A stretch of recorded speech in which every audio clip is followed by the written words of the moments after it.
오늘은 가상실현 마지막 말씀입니다. 7번째 십자가에서 하신 예수님의 7마디 7말씀 중 마지막 내 영혼을 아버지 손에라는 말씀으로 오늘 본문 누가복음 23장 46절의 말씀을 통해서 함께 은혜를 나누고 이 고난주간 성금요일이라고 하는 이 시간에 하나님의 은혜를 사모함으로 다시 한번 나아가는 시간이 되길 원합니다. 예수께서 큰 소리로 불러 이르시되 내 아버지 내 영혼을 아버지 손에 부탁하나이다 하고 이 말씀을 하신 후에 숨지시니라. 내 영혼을 아버지 손에 맡기시는 이 말씀을 보게 됩니다. 강성계 박열 원로 목사님이 이 가상실현 7번째 말씀을 이렇게 말씀을 하셨고, 제가 좀 요약을 하면 이렇습니다. 예수님은 성경대로 나시고 성경대로 사시고 죽으시고 장사되시고 부활하시고 승천하시고 다시 오십니다. 십자가 위에서 하신 7말씀은 3가지의 기도, 2가지의 선포, 2가지의 실천으로 어떠한 삶을 사셨는지를 확인할 수 있습니다. 죄의 문제와 고통 속에서 하나님께 기도하시고 영광을 돌리셨습니다. 회개와 하나님 나라 그리고 하나님 뜻을 이루기 위한 기록된 말씀을 선포하셨습니다. 하나님이 세우신 질서에 순종함으로 사랑과 사명을 실천하셨습니다. 우리 주님이 십자가에 달리신 날 철저히 하나님을 의지하고 순종하며 영광을 돌리시는 예수님의 모습을 보며 나도 그러한 삶을 살겠노라고 결단하고 기도해야 하는 것입니다. 예수님을 바로 알고 바로 믿고 바로 고백하고 바로 실천하는 증인된 삶을 살 수 있기를 축복합니다. 아멘. 오늘 7번째 말씀 중에서 우리가 먼저 생각해 볼 것은 주님의 죽으심 통해서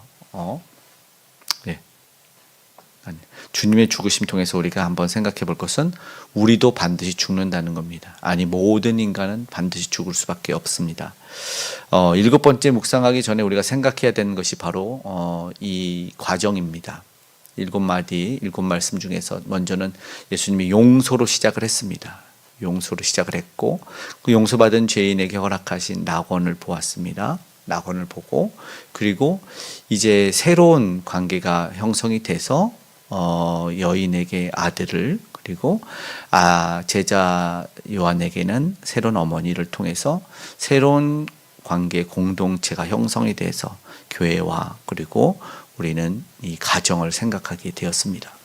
그리고 나서 주님은 분명하게 고난이 무엇인지, 고통의 의미를 우리에게 알려주셨고, 그 목적이 어디에 있는지를 우리에게 깨닫게 해주셨습니다. 무엇으로 그것을 채워야 하는지, 그리고 그것은 하나님의 말씀으로 채워져야 된다는 것을 알았습니다.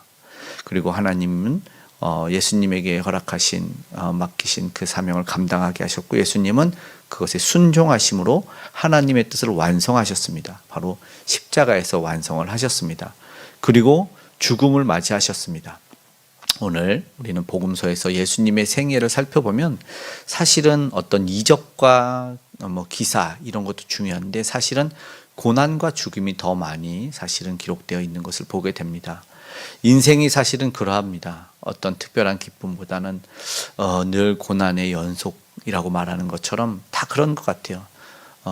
분명히 죽음도 누구나 다 맞이하는 이야기고, 때로는 마치 안 죽을 것처럼 우리 인생이 회피하는 사람도 있고, 생각하기 싫어 이렇게 말하는 사람도 있어요. 그러나 나에게는 임하지 않을 것 같지만, 임하지 않았으면 좋을 것 같지만 누구나 다 죽음을 맞이할 수밖에 없는 것을 우리는 생각해야 됩니다. 그냥 넘기려는 그런 성향을 우리는 내려놓고 겸손히 모두 다 죽음 앞에 서 있다는 것을 알았으면 좋겠습니다. 오늘 죽은 주님도 그 죽음을 맞이하셨다는 것이죠. 그런데 중요한 것은 이 죽음을 예수님께서는 깨트리고 다시 살아나셨다는 것입니다. 무엇을 배우게 되냐면, 죽음이 끝인 것 같고 마치 절망인 것 같지만 사실은 그렇지 않아요.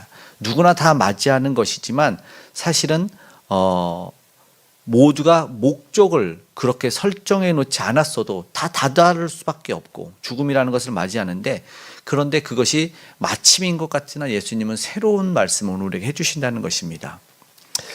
그러면 죽음에 대해서 우리가 다시 한번 정리를 해야 되는 것이죠. 모리와 함께한 화요일이라는 책에서 노스승이 제자에게 말합니다. 어떻게 죽어야 할지를 배우면 어떻게 살아야 할지를 배울 수 있다네, 이렇게 얘기하죠. 그러면서 우리가 들어본 이야기 하죠. 일단 죽는 법을 배우게 되면 사는 법을 배우게 된다. 이렇게 되죠.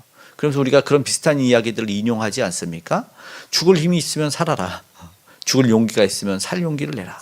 이렇게 얘기를 하고 있습니다.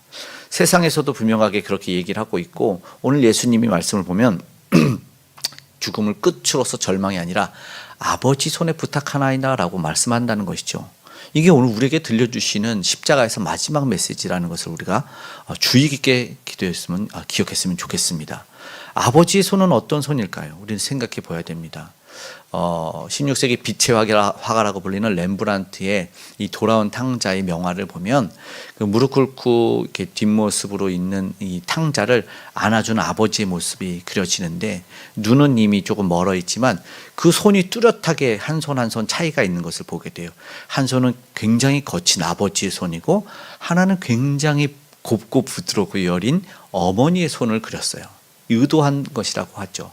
근데 분명하게 아버지의 손을 의미하면서 그 안아주는, 돌아온 탕자를 안아주는 아버지의 손길은 능력 있는 손이 맞아요. 거침없고 힘 있고 지켜주고 보호하는 손. 그러나 하나의 어머니 손은 이 여린 손이에요. 보호하고 안아주고 이 자비와 이 인애가 있는 그런 손이에요. 이재철 목사님의 새신자반에서도 하나님의 속성을 그렇게 두 가지로, 아버지 속성과 이 어머니의 속성으로 얘기할 때, 아버지는 죄에 대해서 공의롭게 굉장히 무서운 말씀을 하시지만 어머니의 성품으로는 넘어진 자녀를 일으켜주고 안아주는 성품이 있다고 이야기를 하고 있거든요. 맞는 것 같아요. 오늘 그러면 그 아버지의 손이 무엇인지 오늘 우리는 그 아버지 손에 맡기고 있는 예수님의 메시지를 한번 생각해 봐야 된다는 것입니다. 그리고 부르죠. 아버지 손에 맡기고 의지하고 있다는 것을 기억해야 돼요. 아버지를 불러. 처음부터 그런데 이 7 가상칠언의 말씀 보면 처음부터 아버지 저들을 용서해 달라고 아버지를 부르고, 마지막 또 아버지를 부르면서 마치고 있다는 것을 우리가 한번 주의 깊게 한번 더 보게 된다는 것입니다. 능력의 주님께서 모든 죄와 사망과 저주를 물리치는 권능의 손길이시면서도 낙심한 자를 붙들어 살리는 그런 은혜의 손길이라는 것을 보게 되는 것이죠. 그러면서 상한 심령을 안아주시고 새 생명을 전해주는 치유의 손길이라는 것을 우리가 보게 됩니다. 그렇기 때문에 우리는 그 손길을 의지해야 된다는 것이죠. 예수님이 그걸 알려주고 계시는 것이죠. 계속해서 아버지를 부릅니다. 절망의 순간에도, 마지막 순간에도 말이죠. 그때 오늘 우리는 그 주님이 우리를 얼만큼 위로하고 또 얼만큼 다듬어주고 보듬어주고 세워주는지를 기억했으면 좋겠습니다. 십자가의 시작과 마침이 아버지였다는 거예요. 그리고 예수님은 분명히 말씀하셨죠. 아들을 통해서 아버지가 영광받아 영화롭게 된다. 그리고 아버지를 영화롭게 할 분도 아버지다. 아들을 영화롭게 할 분도 아버지다라고 말합니다. 누구를, 아니 우리는 무엇을 의지하고 있는지, 의탁하고 있는지를 다시 한번 말씀 가운데 우리가 되돌아보기를 원합니다. 그리고 예수님은 분명하게 부탁하나이다 라고 말하는 것이죠. 부탁합니다. 이 조영규 목사님 예전에 어떤 예화 속에서 그런 얘기가 있었어요. 높은 곳에서 이렇게 가볍게 뛰어내리는 건데, 이 겁나서 어렸을 때 뛰어내리지를 못했대요. 그랬더니 아버지가 두 팔을 벌리면서 용기야, 용기를 내! 이랬다는 거예요. 뛰어내리라고. 그리고 용기를 내서 뛰어내렸더니 아버지가 딱 받아주셨다는 거예요. 이게 어쩌면 우리가 부탁해야 되는 그런 모습이에요. 근데 정말 이게 지혜롭고 총명하고 똑똑한 건데, 우리는 계산을 다르게 하고 있는 것이죠. 아버지 편에서 계산이 아니라 내 편에서의 계산을 하는 거예요. 이게 똑똑한 게 아니죠. 어리석은 거예요. 아버지가 나를 못 받을 텐데, 내가 무거울 텐데, 다치면 못 받으면 실수하면, 이런 생각이 있는 거예요. 아버지는 절대 놓치지 않습니다. 사랑하기 때문에 꼭 받아주시니까 믿고 뛰어내리는 것, 부탁하고 의지하는 것이 필요하죠. 거침없이 오늘 예수님은 목숨까지도 부탁합니다. 그렇게 두 팔을 벌려 안아주실 분을 알았기 때문인 것이죠. 용기를 낸 거예요. 그분만 바라보고 뛰어내린 것은 정말 지혜롭고 똑똑한 모습이다. 십자가를 새롭게 읽기라는 책에서 하나님께 맡기는 믿음은 하나님 나라를 위한 거룩한 열심이라는 열매로 나타난다. 거룩한 열심이라는 열매로 나타난다. 이렇게 말합니다. 그러니까 무슨 말이냐면 우리가 하나님이 알아서 하시겠지 하고 뒤로 물러서 있는 거는 그건 믿음이 아닌 거예요. 하나님 의지하고 믿는 게 아니에요. 하나님에게 내어 맡기고 뛰어내리는 게 믿음이라는 것이요. 그것이 열심을 내게 만든다는 것이죠. 모두가 하나님이 걱정하실 텐데 뭐 두려워하는 그 모든 것까지도 사실은 모두 다 내어 맡길 수 있는, 오늘 우리가 부탁하나이다는 그런 모든 것을 포함한다는 것을 우리가 기억했으면 좋겠습니다. 그리고 하나는 그거예요. 마지막은 숨지셨다라는 것을 기억했으면 좋겠어요. 아버지 손에 아버지 품에 부탁하는 것은 숨진 때였어요. 그런데 이 숨지시는 모습이 패배와 실패가 아니라는 것이요. 십자가는요, 절대 실패와 무능을 보여줘. 이게 절대 아닙니다. 십자가는요, 우리는 다 얘기하지만 승리입니다. 반드시 승리를 보여주고 있어요. 그렇기 때문에 예수님이 어떻게 말합니까? 승리의 선포가 어디서 보여지냐면 오늘 본문을 보시면 큰 소리로 외쳐요. 그러니까 아버지요, 이게 아니에요. 그 마지막 순간에도 쩌렁쩌렁한 어쩌면 그래서 큰 소리라고 기록된 것 같습니다. 죽음도 사망도 어떤 것도 두려워하지 않는 승리이기 때문에 이거는 큰 소리로 선포해야 될, 모두가 들어야 될 얘기라는 것이죠. 어떻게 저렇게 죽음이 떳떳할까? 당시 주위에 있던 사람들은 그런 생각도 했을 것 같아요. 그러나 이 큰 소리로의 의미를 알았던 제자들과 후대 믿음의 사람들은 그 의미를 깨달았을 것 같아요. 야, 죽음에 대한 마지막 순간에도 그것을 선포하시는 우리 예수님이구나 라는 것이죠. 그렇기 때문에 큰 소리로 이야기하고 있습니다. 신약 성경에는요, 왜냐하면 특별히 성도의 죽음에 대해서 숨지라, 이게 다 잔다라고 표현이 돼요. 우리가 아시지만 나사로를 깨우러 가노라, 요한복음 11장 11절에 그런 말씀합니다.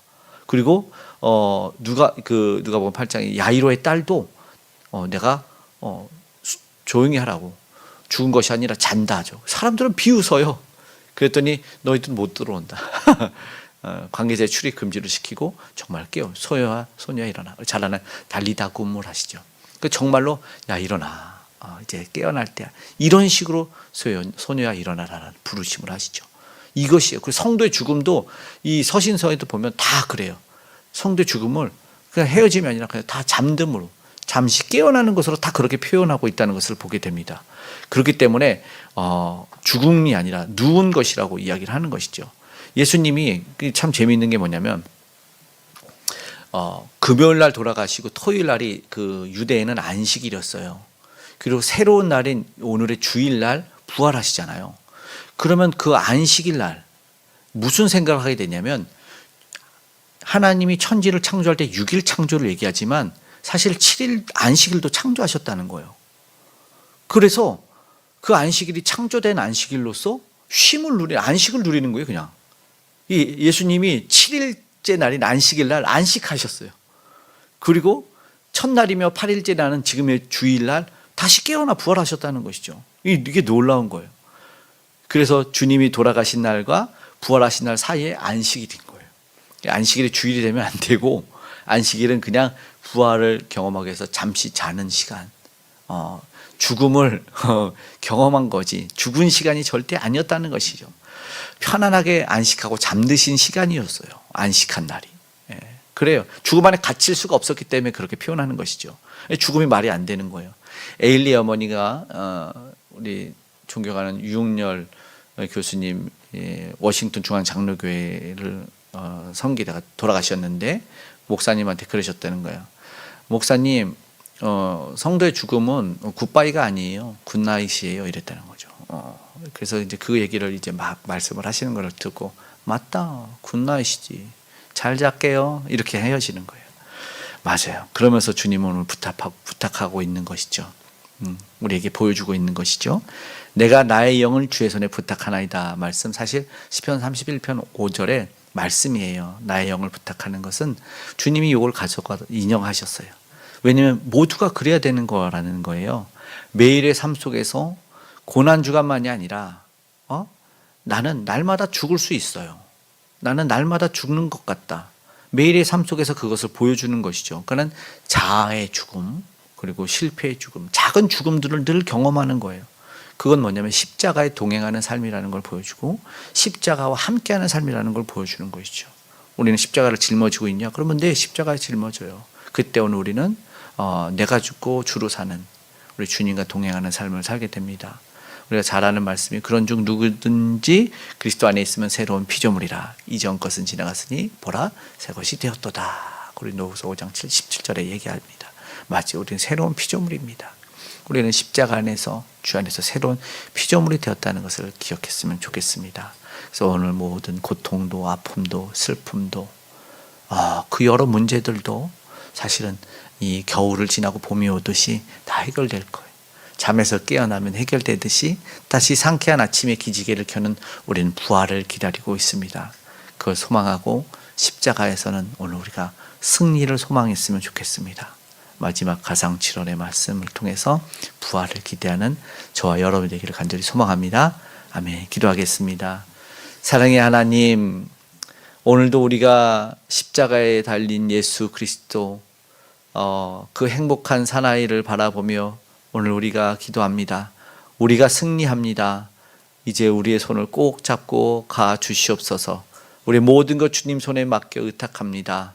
하나님, 우리는 비록 잠드는 시간이 있지만 우리 주님이 다시 한번 우리를 깨워주시고 영원한 주의 나라에서 아버지 하나님 부활한 가운데 살아가게 하실 줄 믿습니다. 우리 연약함과 부족과 무지함과 불신으로 불신앙으로 아버지의 세상에 낙심좌절하지 않도록 도와주시고 모든 것 주님께 내어 맡길 수 있는 아버지의 큰 믿음으로 살아가게 도와주시고 승리의 부활, 우리 십자가에서 부활 승리하신 예수 바라보며 우리의 삶에서 부활한 자들 다 되게 도와주시옵소서.